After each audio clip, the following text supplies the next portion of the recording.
On a tous galéré plus d'une fois pour trouver un film. Tu sais, ce moment où on passe plus de temps à chercher qu'à vraiment regarder le film. Eh bien, pas de panique. Ce soir, c'est moi qui vous dis ce qu'on regarde, et pour ce 9e épisode, on regarde Irréprochable. C'est parti. Mais qu'est-ce que c'est que ce truc? C'est pas la classe.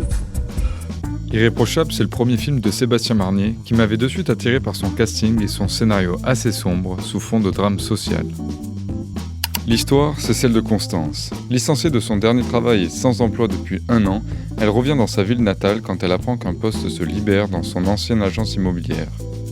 Malheureusement, son patron donne le poste à Audrey, une autre candidate, plus jeune.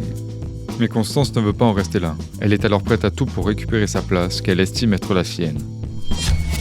Voilà, je t'appelle parce qu'en fait, je vais revenir dans la région. Est-ce que tu crois qu'à l'agence, il y aurait quelque chose pour moi? Du travail? Tu me dis pourquoi t'es là ou tu te casses? En fait, j'ai plus d'appart. Là, j'ai plus que le RSA. Alain t'a pas retenu pour le boulot. L'autre nana a accepté d'être prise en indépendante.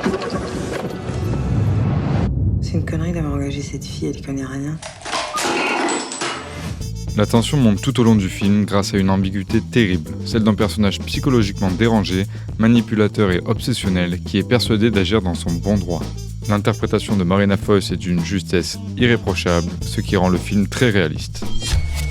J'ai vu un appartement à louer, je voudrais savoir si c'est possible de le visiter. Je vous donne ma carte. Merci. C'est marrant de vous voir ici.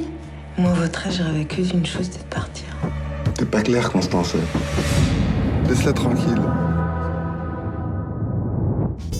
Le film est un tout petit peu long à se mettre en place, mais ça ne rendra la fin que plus puissante. D'ailleurs, je vous conseille une nouvelle fois de ne pas regarder la bande-annonce pour ne pas vous spoiler un élément crucial que je vous ai caché et qui change complètement la face du film. Oh, le salaud! Je vais finir cette présentation sur les notes données par les spectateurs. Film français oblige, je n'ai que la note d'Allociné qui est de 3,4 sur 5 avec 1900 votes. Moi je l'ai trouvé poignant et j'espère qu'il vous accrochera autant que moi. Allez, sur ce, je vous laisse, bon visionnage et surtout, j'attends vos retours.